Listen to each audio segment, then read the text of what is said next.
Hi everybody, and welcome back to today's Art Room on Couch. Today's project, we are going to create a really super cool radial design using your name. On the next slide, you're going to see a couple of examples that I pulled off the internet so you can get an idea of what your design is going to look like. A radial design is a design that starts from the center of your page and goes all the way out to the edge, and it also repeats as it goes around your design.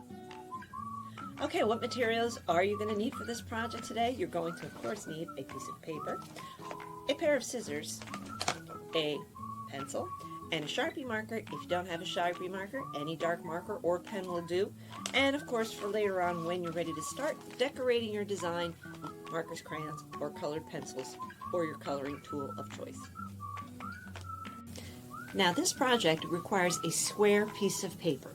To make a square piece of paper is really simple. You could use a ruler and measure, but an even simpler way is if you take your piece of paper, grab this bottom corner, pull it right on up to the top of your piece of paper so that the side of your paper now matches up with the top, and then you're going to take a pair of scissors and cut right along this edge to cut off this extra, and you'll have a perfectly square sheet of paper.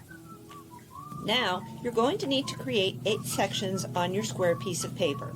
You already have 2 sections because you've already folded it once to create your square. You're going to, again, fold it on the opposite diagonal. Then you can go ahead and fold it in half, and fold it in half one more time.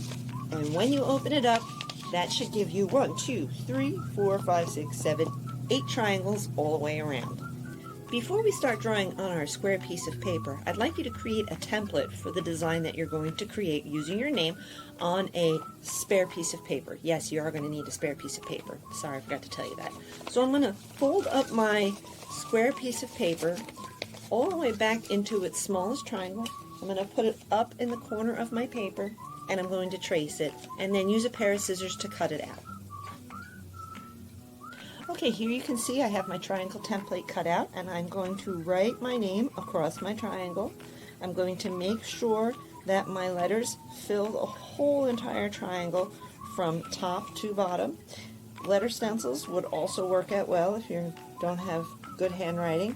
You can also use block or bubble letters if you like to create your own block or bubble letters. Mine says Swizzy. Here you can see I've outlined my name, Swizzy, using my black Sharpie marker, and I've made my lines nice and thick and dark so I can see them nice and clearly. I'm going to flip my triangle over, and I'm going to do the same exact thing on the opposite side. Now, if you're having trouble seeing it, you can always hold it up to a light to see it a little easier, or even hold it up against a window. If you're going to use a window to do your tracing, please make sure you use a pencil. You don't want your Sharpie leaking through onto your window. So now that I have my design Sharpie markered on both sides, I'm going to tape my triangle to one of the triangles on my square piece of paper. And right now, just by holding it up with the light behind it, you can kind of see the design showing through. So now what you are going to do is you're going to use a pencil to trace your design right onto that square piece of paper. Here you can see I've flipped my paper over, I've flipped my template over on the back so it creates a mirror image with the one I traced before, and now I'm going to, on the front of my paper, trace it with a pencil. Now so far you can see I've traced 2 of my sections. So now what I'm going to do is I'm going to flip my square piece of paper over, I'm going to take my template and flip it to the next section. And you can see with the light behind it, it still continues to make that nice mirror image with the last triangle before. And I'm just going to continue all the way around my piece of paper, flipping and tracing my template as I go around while I create my design.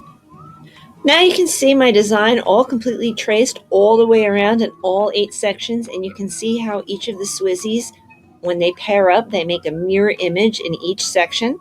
Now it's time for the fun part, which is coloring.